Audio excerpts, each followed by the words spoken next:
السلام عليكم ورحمة الله وبركاته. أعوذ بالله من الشيطان الرجيم. وراودته التي هو في بيتها عن نفسه وغلقت الأبواب وقالت هيت لك قال معاذ الله إنه ربي أحسن مثواي إنه لا يفلح الظالمون. رب اشرح لي صدري ويسر لي أمري واحلل عقدة من لساني يفقه قولي. فالحمد لله والصلاة والسلام على رسول الله وعلى آله وصحبه أجمعين. أما بعد. Once again, everybody, assalamu alaikum wa rahmatullahi wa barakatuh. I realize the subject matter is still difficult, and inshallah, we have to talk about some things that are with only and only one intention for myself and all of you. We come before the Book of Allah as slaves, and we want to get from it that which will help us avoid the traps of shaitan. And sometimes we do have to talk about some difficult things, so I do apologize if some of this becomes difficult for consumption, but I will do my best to keep the language as dignified as possible and to deal with the subject delicately. I do recognize that. The thing I wanted to start off with today is we're not done with ayah number 23.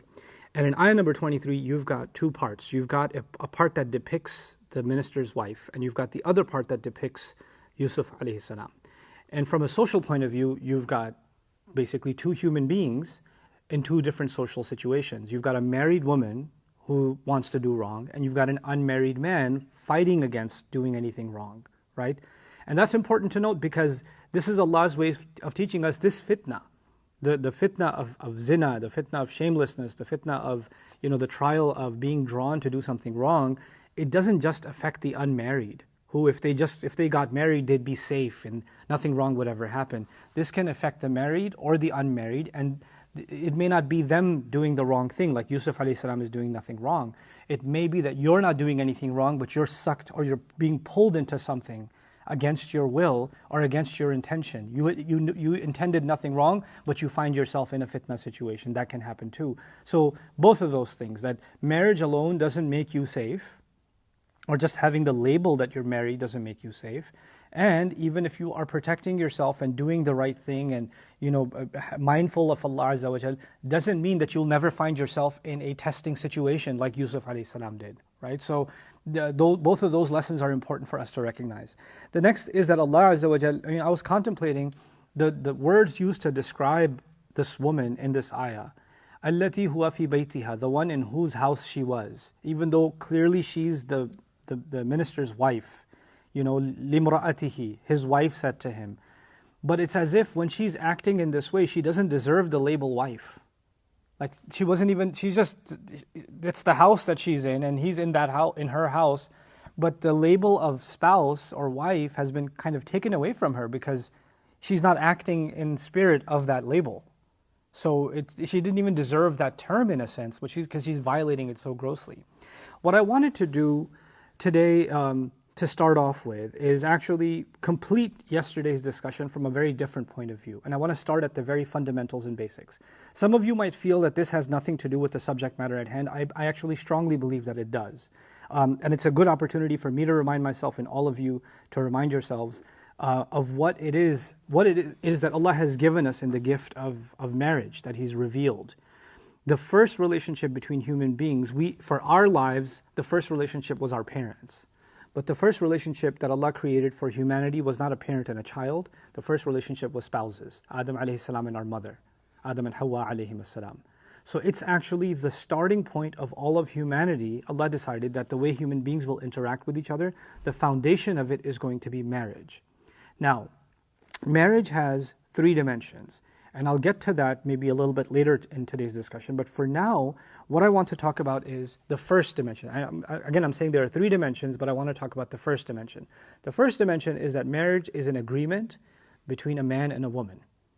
And Allah describes that He created us for the way He created us, for example, with physical needs. He created us with hunger and thirst.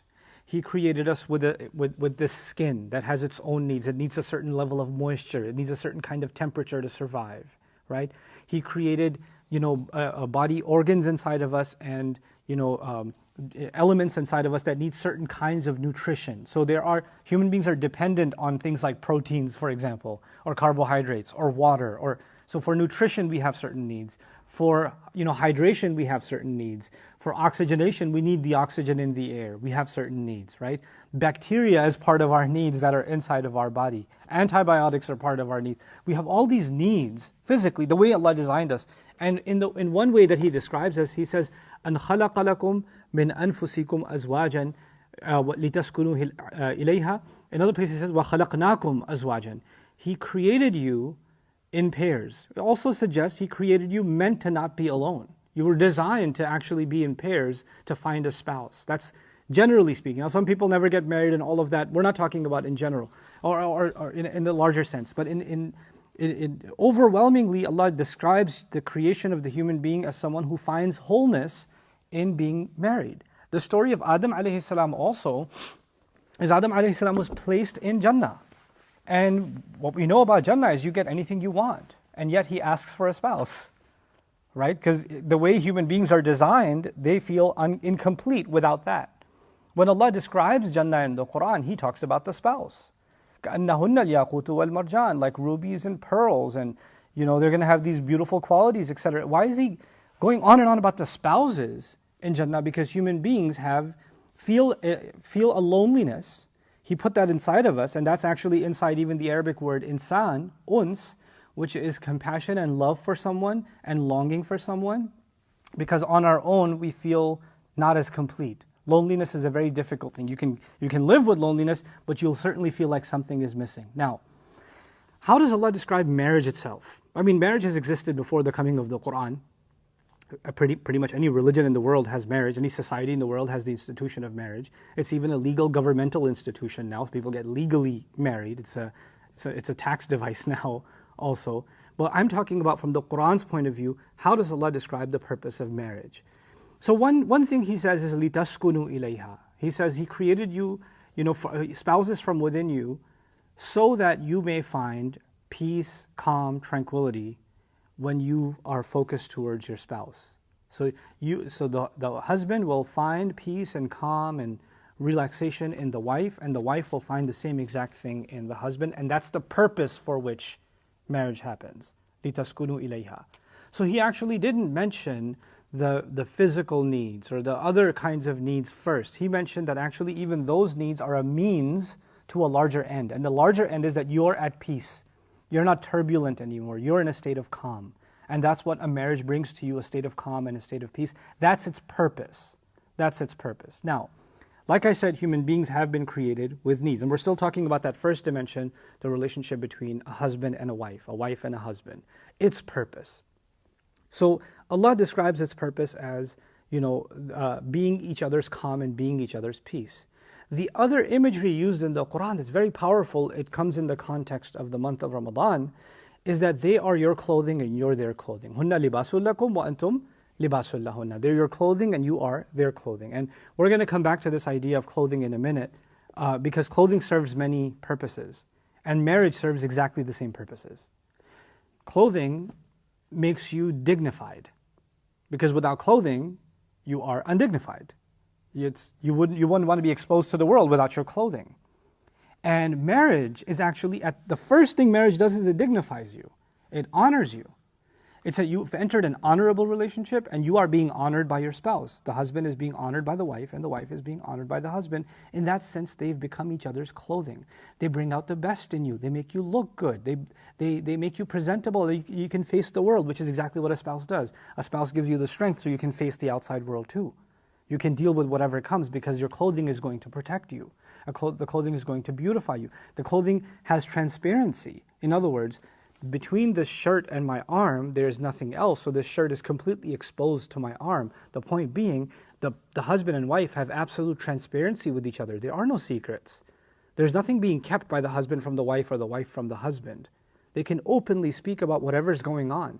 They're not harboring things inside. Transparency is a human, there's a human need to want to be at least open with somebody. You can totally be yourself. That's supposed to be your spouse. There are some things you can't talk to your mom about. You cannot talk to your dad about. You can't talk to your sister or brother about, but you can talk to your spouse about them. Like there's a certain level of, nobody else is clothing like they are. That's what Allah is telling us. They have a special place. Even the relationships of blood can't do this. What the relationship of the spouse is doing. So, there are, emotional needs, just like physically, the clothing can bring comfort, right? Clothing can bring warmth in the cold. Clothing can bring you protection from the rays of the sun, for example. Clothing can protect you from strong winds, keep you from getting wet if you're wearing the right kind of jacket or whatever. The same way, the emotional needs are, a human being wants to feel the warmth of love. A human being wants to feel like they belong. A human being feels like they want to feel respected. They want to feel dignified. They want to feel understood. They want to feel protected from foul language, from emotional abuse, from physical abuse. They want to feel protected from all of those things. And just like putting clothes on is an act of protection, getting married is actually an act of protection. You're protecting yourself from loneliness. You're protecting yourself from, fear of verbal abuse. Anything that takes away peace, right? Because the whole purpose of marriage was so you can find peace in each other. And how do you find peace when you're not feeling safe? How do you find peace if you're afraid when's the next insult going to come? When is the next angry outburst going to come? When's the next sarcasm going to come? When's the next attack going to come? When's the next physical assault going to come? When those are the fears, then the purpose of marriage is being lost. Similarly, transparency, safety, feeling valued, because our value also comes from the way that we're dressed. If somebody's dressed inappropriately, they're undervaluing themselves, right? So this is why choosing the right spouse, because it becomes a reflection of yourself, literally, is like choosing the right clothes because they represent you. People don't just see you, they see you and your clothes as one. They don't see them as two separate things. That's why you and your spouse become kind of one. You represent one, not two. You become one unit. So now, having said all of that, the reason I mentioned these needs first is leading to a larger point, and we're going to come, again, I told you from the beginning, what I'm hoping to share with you today, and I hope I'm able to do this coherently, is to help us understand something about this ayah and what Allah is talking about in this ayah, which right now seems unrelated. So we've got all of these needs. And all of these needs being met, what does it lead to? So that we find peace, right? We find calm. Whether they're physical needs, emotional needs, spiritual needs, there are also social needs, right? To be recognized as a family, to be acknowledged. A person has the need to not be made to feel worthless. So if a couple is married and they go to some gathering or party or something, and the husband starts making fun of the wife in front of others, or the wife starts making sarcastic comments to the husband in the presence of others, that's undignified.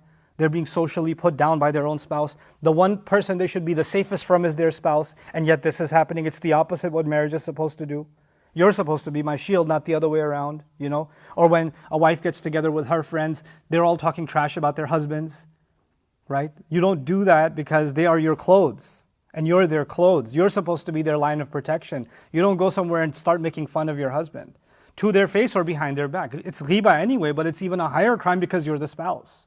And the husband shouldn't be doing the same, or talking down to the wife to her face or to somebody else, calls his mother and then starts talking about how horrible his wife is or whatever else. You shouldn't be doing that because you agreed that you'll be each other's clothes. That's how Allah described you, right? So feeling like this is part of transparency, this is part of respect. There are financial needs that need to be met. الرجال قوامون على النساء بما فضل الله بعضهم على بعض وبما أنفقوا من أموالهم. Men have to spend money on their spouses. It's not a male chauvinist thing, it's a Quran thing. Allah created both men and women, and He said to men, you better spend on your wives. That's it. You're the caretakers. He put that down. So now if a man decides to not take care of financial needs, or say you can get a job too, or whatever, and he can afford to do so, and yet, I'm not talking about difficult family situations where, a husband is sick or incapable of working, or unusual circumstances and the wife has to have a job. We're not talking about that. Generally speaking, if a man is capable of providing, and he's not providing, and he's not fulfilling the needs of the household, there's a fundamental need that's not being met. That's just not being met. There are other needs too. Possessiveness is a need. When you become so intimate and so close with your spouse, then there are boundaries you draw for each other. And that's not part of control, that's actually part of mutual respect. So you don't want your wife talking to other men online or in person or whatever. That's a line you can draw. Here's what I'm comfortable with, this is what I'll allow, this is what I will not allow unless I'm in your presence. I'm not okay with it. And she can draw certain lines on him. Absolutely. And those are things that maybe they help fortify, strengthen a marriage. They help build up this marriage. All of these different kinds of needs. And there's so many other needs like communication. And these needs, I'm not asking you to make a list and take notes and like, here are the 40 needs, let's put them on the fridge. By the way, need number 7 was not met today. I don't want you to do that. Actually, what I'm saying is the vast majority of these needs are obvious and they're basic. And if one slips, they can be reminded and they can address it. Just like a spot on the clothes. Just like a tear. Hey, there's a little tear here. You don't throw the thing, you stitch it back up. That's it. Because it's not like you got other clothes in the wardrobe. You can fix this one. It's not on fire yet. Relax.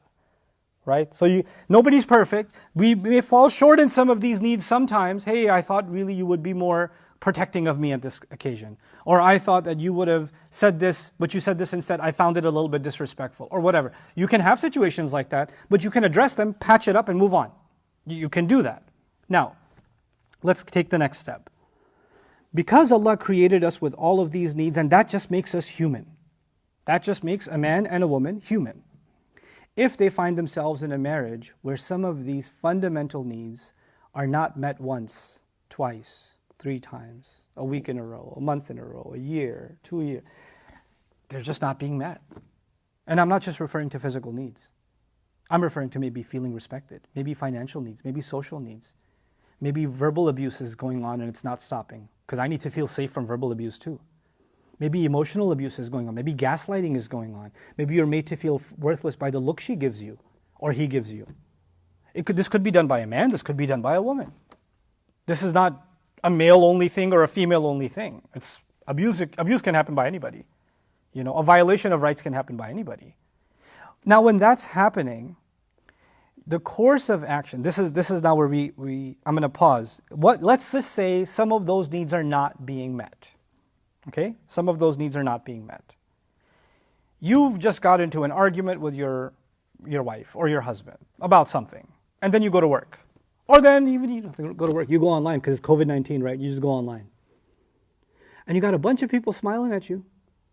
A bunch of people making friend requests that want to just chat about Islam. They want to ask you, religious questions. Or they want to discuss with you about how, mashallah, you're so good, etc., etc. Or they want to talk about something completely unrelated. You don't think they have any harmful intent at all. Rawadathu is a very slow pull. It's not like, hey, I want a friend request. I'm interested in zina. Please respond back. Nobody does that. Nobody does that. But you just had an argument with your spouse and you're upset, man or woman, and now there are plenty of other alternatives. I'm not cheating. I'm just talking to somebody about the weather. That's not zina. We were just discussing Donald Trump. They just sent a funny meme. It's nothing. It's nothing. It's just a joke. You can't even joke now? In other words, these small inch steps you're taking, you see, the thing is, there is such a thing as physical infidelity, zina. But there are emotional and social and other kinds of infidelity too. These are all small steps. This was something that your spouse deserves. That's supposed to be your best friend.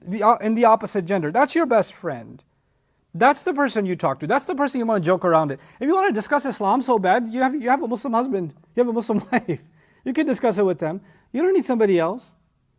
You can do your own research. You don't need to talk to someone. But see, we mask that need for attention from someone else as no, it was an innocent conversation or they really needed help or whatever. No.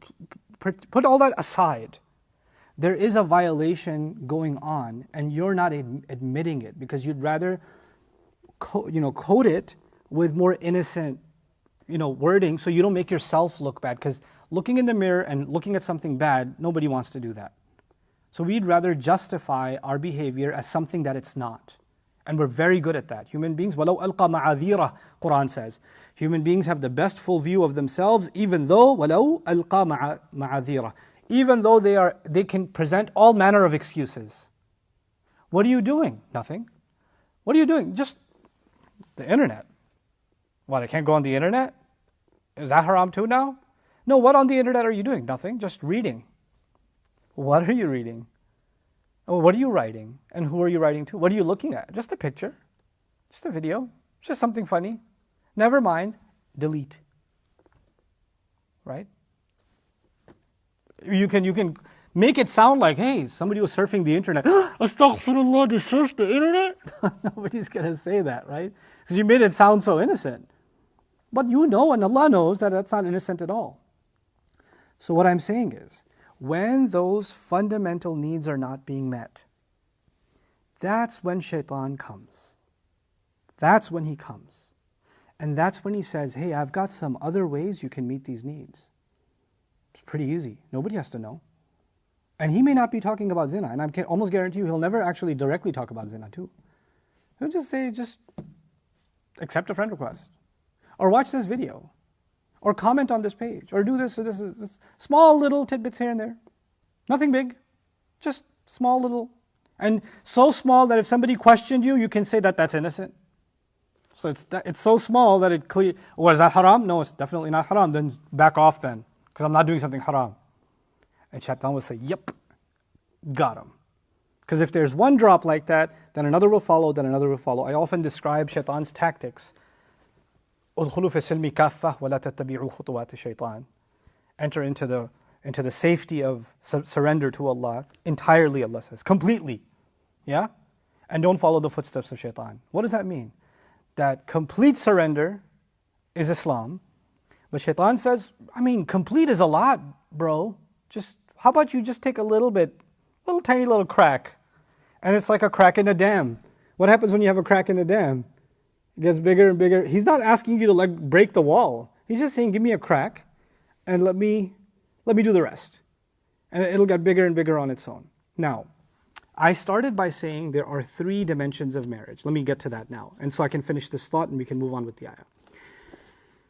Marriage fundamentally is 3 things. It's a relationship between a man and a woman, and they've come to an agreement with each other to honor each other and to give each other their rights. And become a family, of course. The second is that it's a social agreement. Society recognizes these 2 people as a family now. Even if they don't have kids yet, they're a family, they're a unit. Which means they're hands off for everybody else. Everybody else needs to back off because they are on their own.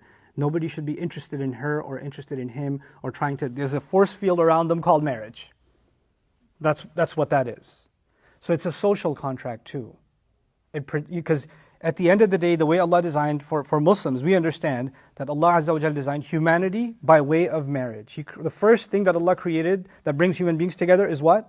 Marriage. And by marriage, families come together. When families come together, they become communities. When communities come together, they can become a neighborhood. When neighborhoods come together, they become a city. When cities come together, they become a country. When countries come together, they become planet Earth. All of it starts with what? 2 human beings coming together? Husband and wife. The unit for civilization in the shade of Allah is actually marriage. So what I'm saying is, first and foremost, marriage is an agreement between man and woman. Second, marriage is a social contract. It's a way of preserving identity, everything from inheritance law to rights and responsibilities are delineated, and identity of children and all of that are delineated by way of the institution of marriage. So society is being organized because marriage exists. You understand? Humanity is moving forward in the light of Allah's word. Humanity is moving forward in a legitimate way because of marriage. So it's a social contract. Okay. So that's the second dimension. It's a personal contract and it's also a social contract. Now, the thing is, that's why the punishment of zina in Islam is so severe, because it's not a crime against an individual, it's a crime against society. So you'll find in Islamic law, things that are punished publicly, things that are punished severely with physical punishments are pretty much every time crimes against society. Stealing is a crime against society. Murder is a crime against society. The violation of marriage is not a personal sin. If it's done in public like that and all of what Allah describes, it's actually a crime against society. And society must be protected, so there should be punitive measures in place. That's actually the logic behind some of the harsher laws, what people consider harsher laws in Islam, is Allah protecting society. This is why He says, even for the law of qisas, of retribution, He says, وَلَكُمْ فِي الْقِسَاسِ حَيَاتٌ. For all of you, in taking retribution for a murderer, eye for an eye, right? In doing that, there's life for you. But the law is, if they took a life, their life can be taken if the family of the victim so decides. Allah says, and if you do that, there's actually life in it for you. Why? It stops the next 100 murderers. It stops the next 1,000 murders. So society's life is being preserved. Okay. There are 3 dimensions. husband and wife, two individuals came together, that's dimension number one. It's a social dimension. It's a social contract, that's dimension number two. But in the Quran, marriage, the third dimension, is really the key why I brought all of this up. I laid all of this out for you because of the third dimension. The third dimension is this is a sacred bond sanctified by Allah Himself. وَأَخَذْنَا مِنْكُمْ مِيثَاقًا غَلِيظًا. They have taken from you a heavy contract, a heavy agreement. The phrase مِيثَاقًا غَلِيظًا that occurs in Surah An-Nisa, a heavy agreement, is the same phrase used in the Quran for when Allah took the covenant from prophets that they will do their job.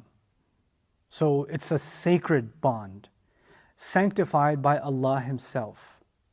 It's sanctified by Allah Himself. Getting married is actually an act of worship, and the one who's blessing it and validating it is Allah. Allah Azza wa Jal is actually sanctifying that marriage. So what I'm saying is, when someone is going to violate this sacred thing, they're not just committing a crime against their husband or their wife. They're not just committing a crime against society, second dimension. But above and beyond all of that, this is a crime against something sacred Allah put together. This is a crime against Allah. That's the third dimension. Now, why did I bring all of this up? Let's just say I tried to give you, some people misunderstood yesterday when I was saying she may be in a marriage where some of her needs are not being met. I talked about needs today, yeah?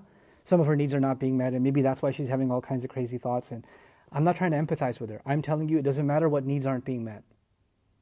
It doesn't matter how unsatisfied you feel you are and what needs you have. Legitimate. These needs are legitimate. I already explained that to you. All of these needs are legitimate. But let me tell you something from the very beginning. The coming together of this agreement for Muslims, for believers, is because we are slaves of Allah and they are slaves of Allah. Yes? And so there is, and I was telling Valerie today when we were taking a walk, remember I told you about the pillar? I'm going to repeat the pillar thing. You build a house, and in the house you have walls, you have windows, whatever. You want to redecorate the house. You can change the carpet, you can paint the rooms. Sometimes you can even move the walls, yes? Sometimes you can eliminate a window and put wall there and break some wall and put a window there. Can't you do that? You can add doors. You can do that. You can remodel a house. But there's one pillar in that house, or there's a foundation in that house.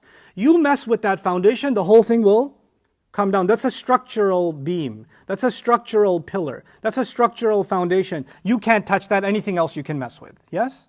So let me tell you, in marriage, lots of things can be negotiated. Lots of things can move around. In your life, forget marriage, in your life, lots of things can move around. One thing that you and I cannot afford to move around is, I will not disobey Allah. That's the pillar that can't move. Everything else can move. People can get angry, people can be happy. Everybody wants to set me on fire, throw me in fire like Ibrahim alayhi salam, or nobody likes me anymore. It doesn't matter. This one pillar can't move. Am I making Allah unhappy? That's the pillar that can't move. Now, if somebody a man finds himself in a marriage in which his rights aren't being met, or a woman finds herself in a marriage in which her rights aren't being met, their spouse is supposed to be their what? Their clothing, remember? And there are no secrets between you and your clothing. So the husband goes to his wife and says, listen, you're my wife. Here's where I'm falling apart. I can't even talk to you. I try to talk to you and you get really upset. I don't know, maybe you have a communication problem.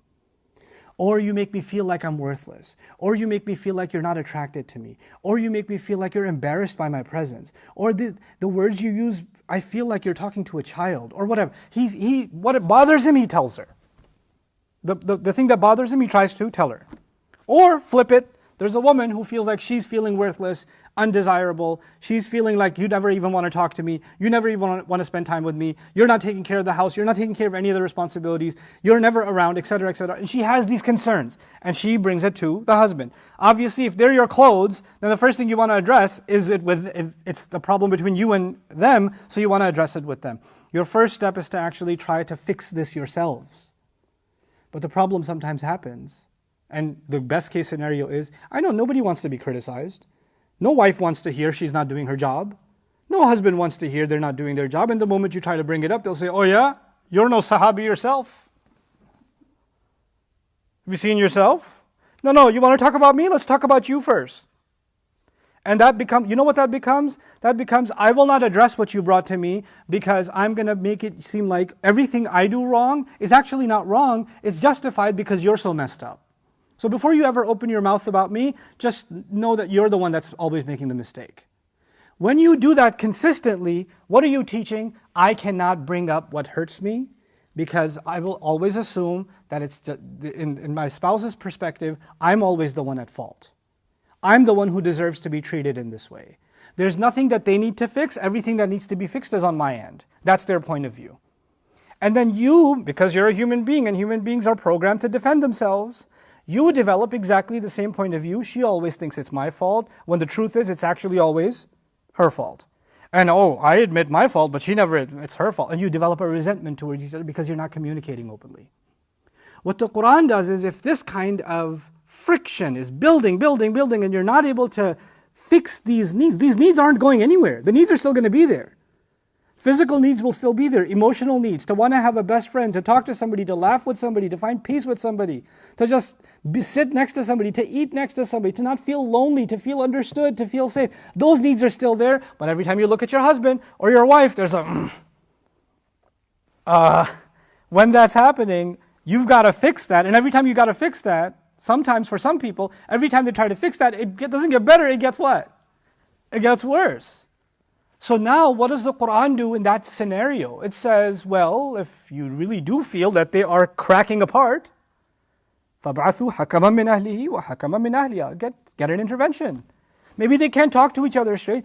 How about you get some level-headed people from her family, somebody level-headed that can represent him, and maybe they can all sit together and have a little conversation, and maybe cooler heads can preside, and maybe they can overcome some of these things and work things out. An intervention may be a good idea. They do love each other, but they seem to be hitting a roadblock. But let me talk to you about the worst case and best case scenario. Best case scenario, Allah says, إِن يُرِيدَ إِصْلَاحًا يُوَفِّقِ اللَّهُ بَيْنَهُمَا. If they both want to make things right, then Allah will empower them to do so. Allah will actually, so you weren't able to make it right, but Allah will give your heart and your mind the strength, the calm, the benefit of the doubt, the reliance, the trust. Sometimes trust goes away, sometimes resentment goes away, sometimes a grudge that was being held for a long time goes away. Who can take it away? Allah can take away if you actually want to make things right. If you follow these steps, Allah can make that right again. Best case scenario. But there are other scenarios. You've tried everything you can to make it right, and your rights are just not being given. You're just still not being dignified. You're still being made to feel worthless. You're still being humiliated for even having needs. You're being put in a corner, and every time you try to speak up for your rights, it's like you get slapped across the face. How dare you speak about your rights? You're worthless. You don't get to talk about that. You should be grateful for the scraps you're getting. And you might get told that by your spouse or by others in your community, your family, or whoever. That can happen. And now when you're put in this corner, you realize, well, I've tried everything I can to fix this. It's not fixing. That point, when you reach that point, that's when shaitan will come to you. That's when shaitan will come to me. That's when shaitan will come to every human being. He'll come to them and say, listen, they're not going to take care of your needs. You should take care of your own. They look out for themselves. You should look out for yourself. And the right thing to do at that point, if you've tried every avenue of reconciliation, and your clothing just isn't acting like your clothing. They're not respecting the boundaries that marriage is supposed to uphold. Something simple like transparency is not being acknowledged. Who were you talking to? You don't need to know. Where did you go? That's none of your business. Why were you out so late? That wasn't late. Don't worry about it. Once that starts happening, and that becomes the norm, a husband has a right to know. A wife has a right to know. When that transparency starts going away, when phones have 6 layers of passwords and electrocution features, when you try to access them, when every time he's on his laptop, he has to turn it this way and then type, or he notices every time he walks in the room, the app exits. When that's starting to happen, and it's not being addressed, in fact, it's being only met with antagonism, then maybe it's time to leave. Maybe it's time to say, I can no longer do this because, now please pay attention to this part. Only you can answer that for yourself. If you've done everything you can to save the marriage, and your needs are not being met, Shaitan knows that your needs are not being met. So he's going to pull you and say, I know a way you can meet those needs. It's so easy. Let me tell you. It doesn't have to be zina.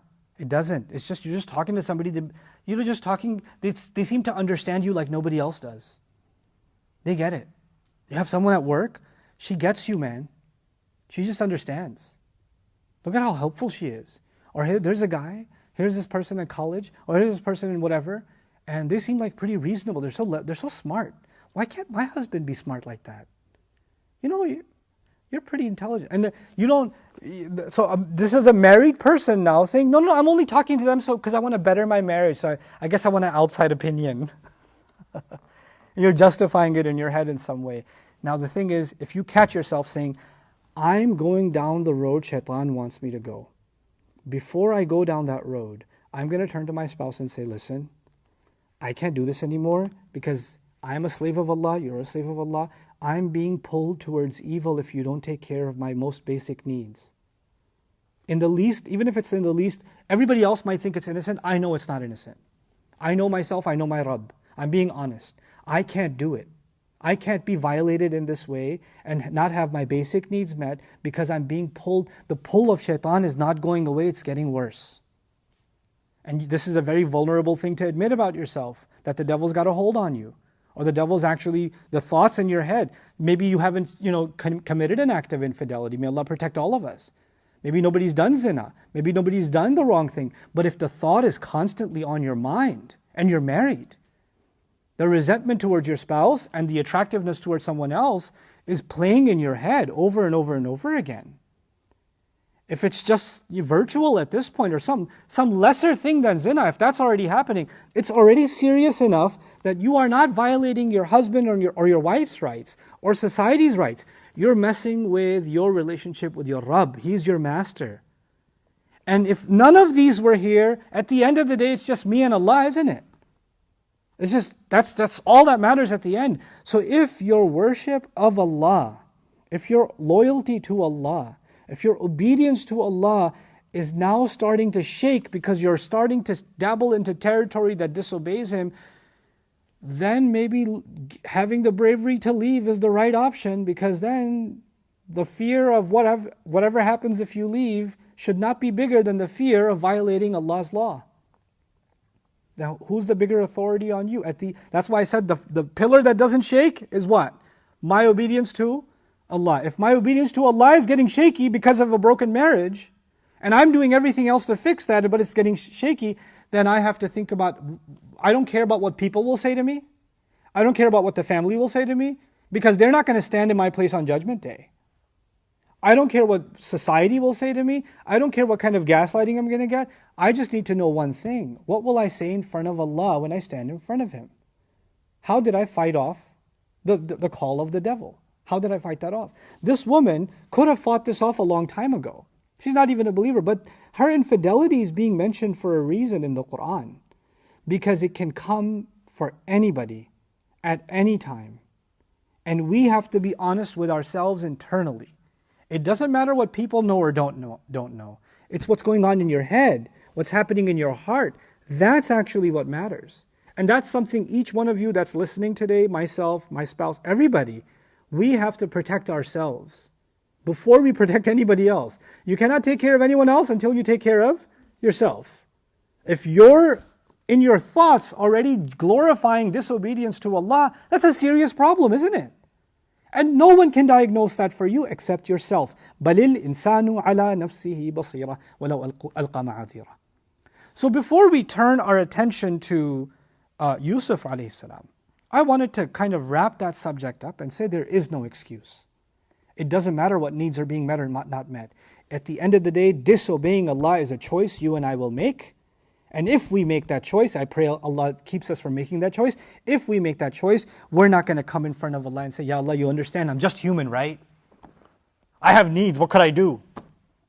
He gave you plenty of alternatives. You weren't brave enough to take the alternatives Allah was giving you, but you were very brave to disobey Him. And then sprinkle on top, but I'm just human, what do you expect? I'm just a person. Can't I just be human? Yeah, you can be human without the devil. Allah gave this revelation for human beings. Allah gave this law for human beings. He says, يُرِيدُ اللَّهُ لِيُخَفِّفَ عَنْكُمْ وَخُلِقَ الْإِنسَانُ ضَعِيفًا. Allah wants to lighten your burden, and human beings were created weak. Yes, you are weak, and that's why He gave you this law, so you can stay strong. So when you start telling yourself, I came up with my own justification for disobeying Allah because Allah understands I'm just human, or I'm a special case, then why is Allah saying that Allah gave you this law to lighten your burden? Why is Allah saying that He knows you're already weak? You know better than Allah? قُلْ أَتُعَلِّمُونَ اللَّهَ بِدِينِكُمْ. He asked the question, wait, are you going to teach Allah your religion? There's a question in the Quran, you know that? أَتُعَلِّمُونَ اللَّهَ بِدِينِكُمْ. You are going to teach Allah your religion? Pretty sure He's a better teacher than you and me. Pretty sure He knows what applies and doesn't apply. So you and I don't come up to say, this applies to a lot of people, but not me, I'm special. Allah and I, we got a thing. We got a special exception thing going on. Don't play that game with yourself. The devil feels like he was justified in what he did when he refused to do sajda because his feelings were hurt. Right? He could say, I was traumatized when you created Adam. It was so unfair. I felt like I wasn't even being acknowledged, and I felt so abandoned, and that's why I just, you still haven't really even acknowledged my feelings, Allah. And that's why, you want to play that game? He'd been playing that game. And the fact that you're saying these words, who does that sound like actually? Who thinks he's justified? So don't hide behind your traumatic situation. Don't hide behind your emotional stress or the difficulty, very real difficulty in your marriage. It could be difficult. It could be abusive. It could be horrible. But none of that horribleness or abusiveness or none of the dhulm in your marriage will justify disobedience to Allah. None of it. There is always a halal way out. There's always a way that you can lose a relationship, you can lose money, you can lose social status, but you can't afford to lose your tie to Allah, your loyalty to Allah. Don't let the devil tell you that your feelings were justifiable. Your feelings made your haram actions justifiable, or my haram actions justifiable. And if you've fallen into haram, recognize that for yourself. Open up your eyes. The devil is chained in this month. Open your eyes up. Make tawbah. Come back. Because the fact that you're still alive means you can still come back. Allah wouldn't keep you alive. He wouldn't keep pumping air into your lungs if you were a hopeless case. So if you have messed up, Allah knows. You don't have to confess it to anybody. Allah knows if you've messed up. And if you have messed up, make tawbah to Him. You don't owe anyone an explanation, but you definitely owe Him an explanation. You definitely owe Him an apology.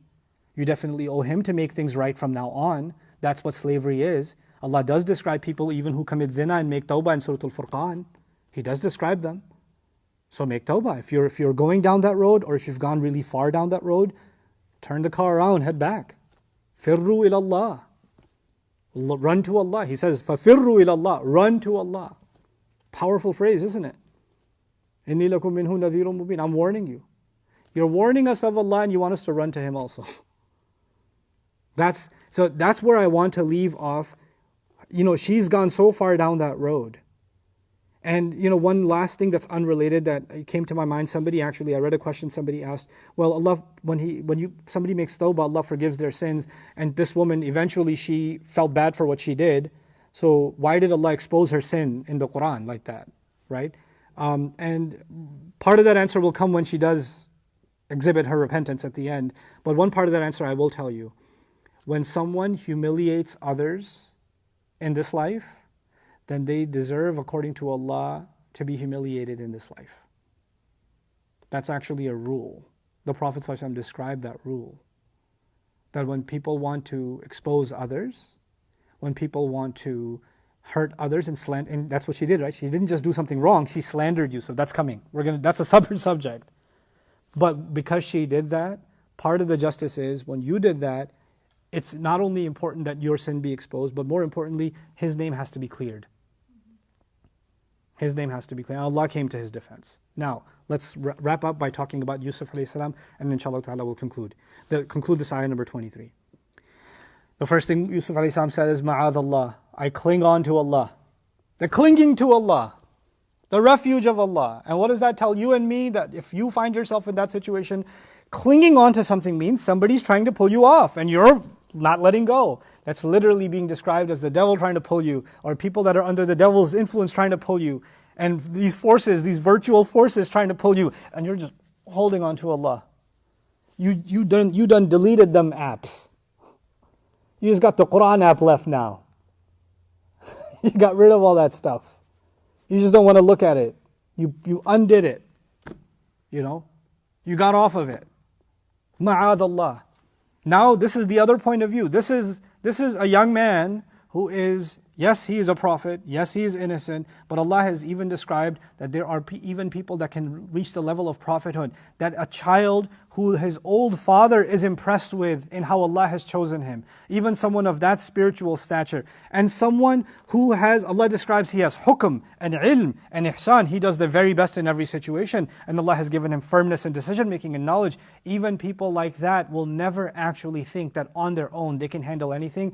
They will recognize that they are not strong enough to stand in a storm. They are humble before Allah, and the first thing they recognize in themselves is, without Allah I can't do this. I cling on to Allah. Ma'adallah. That's the very definition of slavery to Allah, is we recognize our own powerlessness.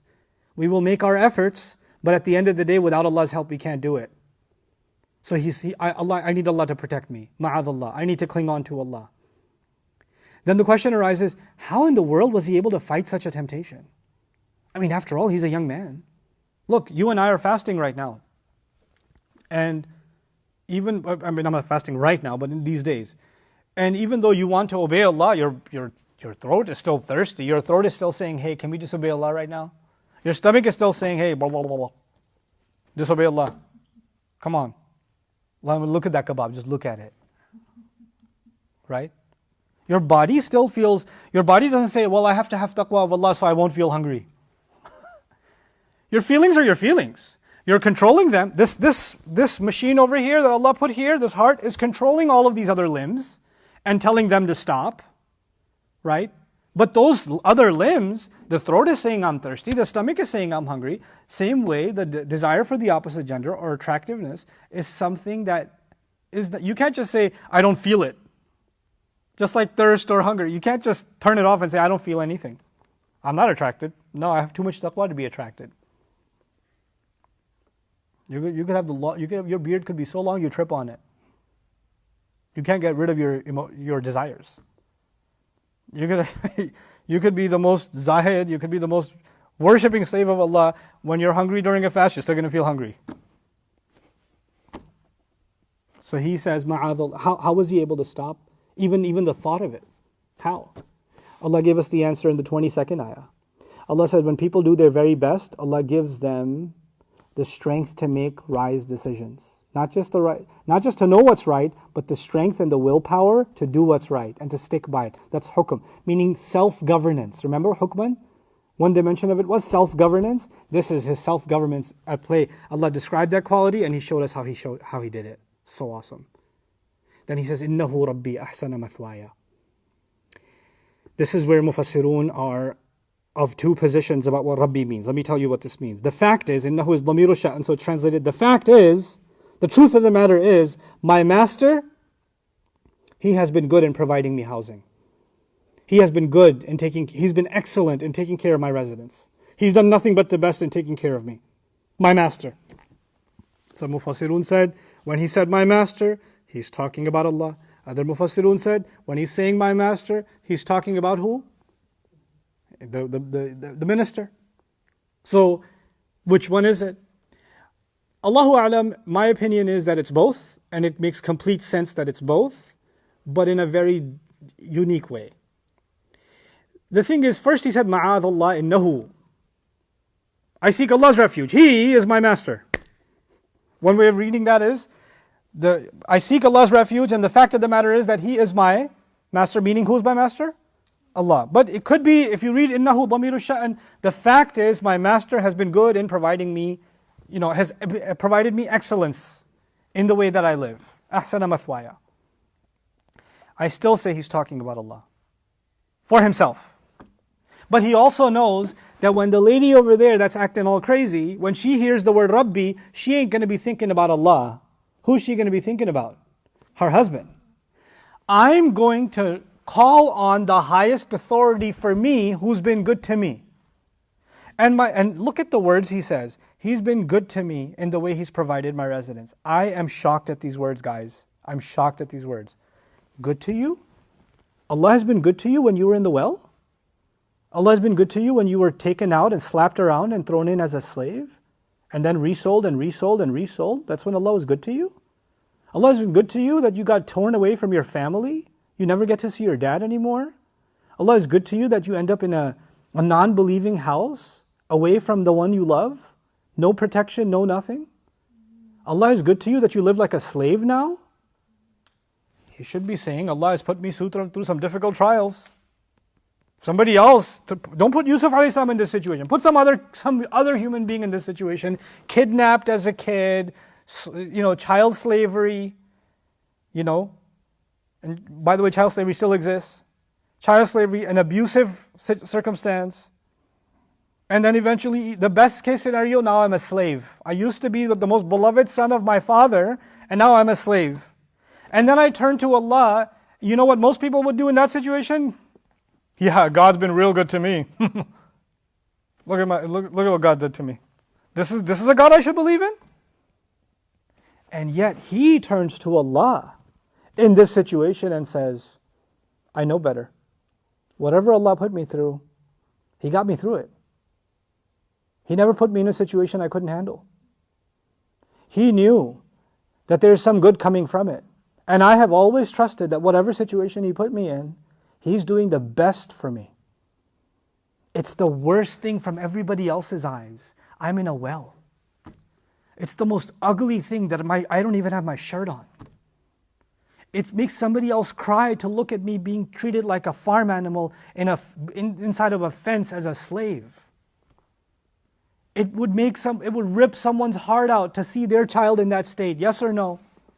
We have kids. Can you imagine your kid like that? Can you imagine your kid at the bottom of a well? Can you imagine your kid being abused? Can you imagine your kid being yanked and a rope around their neck and they're being pulled? Can you imagine that? Wouldn't that rip your heart out? And can you imagine him being sold as a slave and that's the best case scenario? Where's my boy going to sleep? What's he doing now? Is he suffering right now? Not knowing? Can you imagine what it would do to you and me if we saw someone we love, a child we love, in that state? And yet this child grows up to say, through all of those states, I don't care who feels pity for me or doesn't, I know one thing, Allah has been the best to me in the way that I've lived. This is so powerful. This is hukman. And this is ihsan actually. You worship Allah as though you can see Him? Remember the definition? That's what you call ihsan. I don't let the outside circumstances of my life define how Allah is to me. Let me say that again.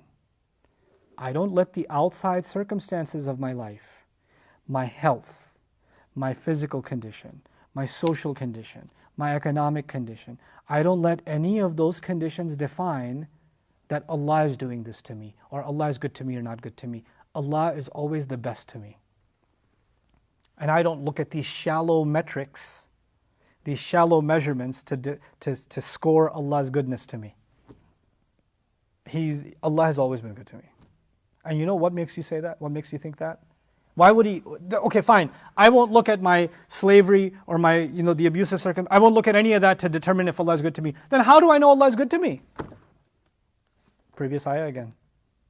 Because I do my very best before Allah in any situation, with whatever little I know, Allah keeps giving me the sense to do the right thing. Allah keeps giving me a stronger and stronger faith. Allah never lets me forget about Him. And the more He gifts me, my heart, with the remembrance of Him, the world could fall apart for all I care. I'm still okay because my Master is taking care of me. Taking care of my residence is actually first and foremost His own heart. My heart's in a good place. So it doesn't matter where I live. He's been good to me. What is she hearing? She hears him say, my Master, the minister, has provided me excellent housing. Why is he not talking to... He could have said, Inna Allah Rabbi. Allah is my Rabb. He said, He is my Rabb. He is my... And she's thinking of He as who? The Master. So now what's he trying to tell her? He's like, well, clearly I can't talk to you about Allah because A, you don't believe in Allah. And even if you did, you've pretty much put Allah in some other corner where that's not going to help you. Hopefully, maybe if you hear the word Rabb, maybe you'll get some fear of Allah. That's why he's already thrown in Ma'ad Allah, yeah? So he's saying it so that he's saying it for himself, but she's also hearing it, right? But clearly the Ma'ad Allah wasn't enough for her. The word God wasn't enough for her to hear and stop her in her tracks. She's still going. She's still going. So some people, reminding them of Allah does nothing. There's too much dirt over the heart for it to affect. Now he needs to use whatever second tactic he can use. And the second tactic is, okay, she has no regard for God, but I think she may have some respect for who? Her husband. Maybe if I can just remind her that you're married and he's my master. I, for one, because he's my master, wouldn't be disloyal to him. That's how you see it. How can you, who's his wife, do this? And he didn't even put her on the spot. He just said, I couldn't do that because he's my master. He's been good to me. And he's hoping what comes to her mind is, well, he can acknowledge that the minister is good to him, and yet this is how I repay the minister for the life he's given me? This is how I'm good to my husband? So he's hoping to evoke her conscience by at least whatever authority she does respect, which is the husband. So it does have two implications. For him personally, it's a reference to Allah. And for her, hopefully, it's a reference to the minister, the head of the household. إِنَّهُ رَبِّي أَحْسَنَ مَثْوَايَ. And this is a comment about the past. Up until now, I know Allah has been good to me. There's no way I will disobey Allah now. I not only seek Allah's protection from evil, ma'adh Allah. That was first. I seek Allah's protection. And I would never let go of loyalty to Allah because all of the good Allah has done for me up until now. He guided me all the way to Islam. He guided me all the way to know that He is one, He's the one to be worshipped. And after knowing that, when so much of humanity is so unfortunate, they don't even know. They don't even know who Allah is. And I'm among the fortunate who knows Allah is, and I'm going to walk away from Allah. After the gift that He gave me, the gift of La ilaha illallah, I'm going to toss that gift to the side for this? No. I'm way too loyal. I'm way too grateful for that La ilaha illallah to fall into this trap. I'm trying to tell you the perspective of Yusuf alayhi salam, and I'm trying to tell you the perspective that you and I should adopt. Our walking away from disobedience to Allah should be not only because we're loyal, we're obedient and fearful of Allah, but just sheer out of gratitude that He gave us the gift of being Muslim, the gift of having His word, the gift of having access to revelation, the honor of being included in that family, in the family of Ibrahim alayhi salam. We got invited into that family when we said La ilaha illallah, when we said Muhammadur Rasulullah sallallahu alaihi wasallam. How can we dishonor that family that Allah brought us into to be His slaves? He's been good to us. Innahu Rabbi ahsana mathwaya. And then this was all about the past. Look back and be grateful for what Allah has given you above and beyond all else, the gift of guidance. And finally, innahu la yuflihu dhalimun. The fact is, wrongdoers never the translation says wrongdoers never succeed. People who do wrong never succeed. Iflah is way more than succeed. Iflah is used for farmers when they are harvesting the crop. You know what that means? Farmers are finally getting what they've been hoping for. Let me translate it that way. The fact is, wrongdoers will never get what they were hoping for. Wrongdoers will never get what they've been wanting. They're basically never going to be happy. You think this is going to make you happy? It won't. It will not. Wrongdoers never achieve that. They're never satisfied. They never have contentment. They never have calm inside of their hearts. It's the remembrance of Allah that brings calm to the heart, not wrongdoing. Wrongdoing only violates it and takes it away. He says people who do wrong can never ever succeed. And He's talking about the future now. Those who do wrong never succeed. Up until now I haven't done wrong. And here's the reason I will not do wrong. Because I want something. I want success. I am waiting for something from Allah Azza wa Jal. In this life and in the next. And I will not violate that by doing wrong.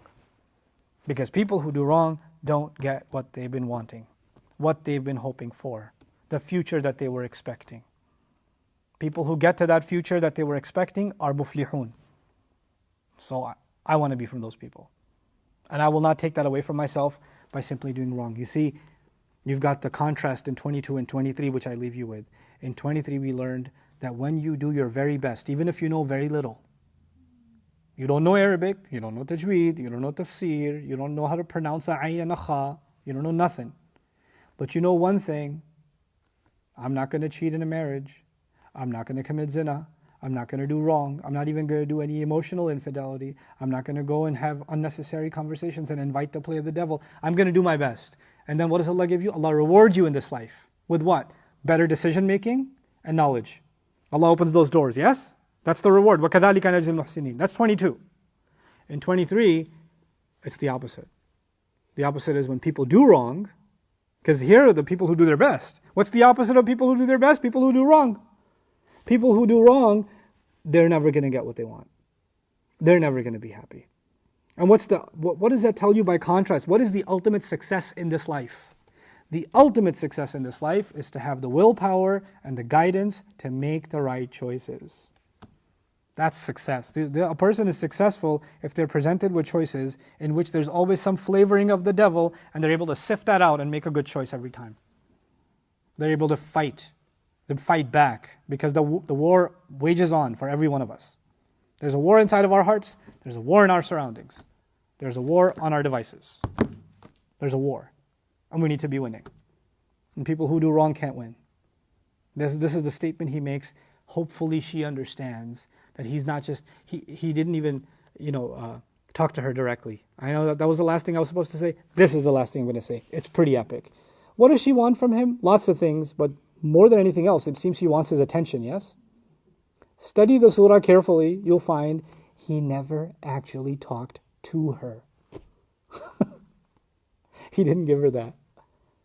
He didn't say, I seek refuge of Allah, you should too. The word you never happens. He is my master. He's been good to me. Wrongdoers never prosper. Never the word you.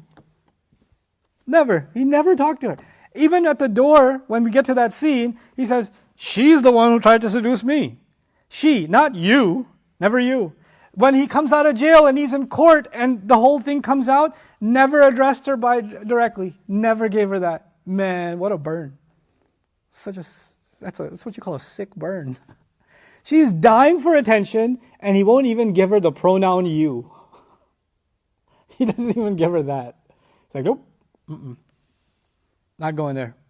That would be way too much attention for someone like you. That would be way too much. You'll take that way too. Did he just say you? He talked to me? That'd be way too much. It doesn't even happen. SubhanAllah. In that itself, there's a powerful lesson. So with that, we conclude our observations on ayah number 23. Now we get, inshallah, tomorrow, bi'idhnillah, we're going to look at ayah number 24, where they're going to run to the door. Barakallahu li wa lakum fil Qur'an al-Hakim, wa nafa'ani wa iyyakum bil ayati wa dhikr al-Hakim. Assalamu alaikum wa rahmatullahi wa barakatuh.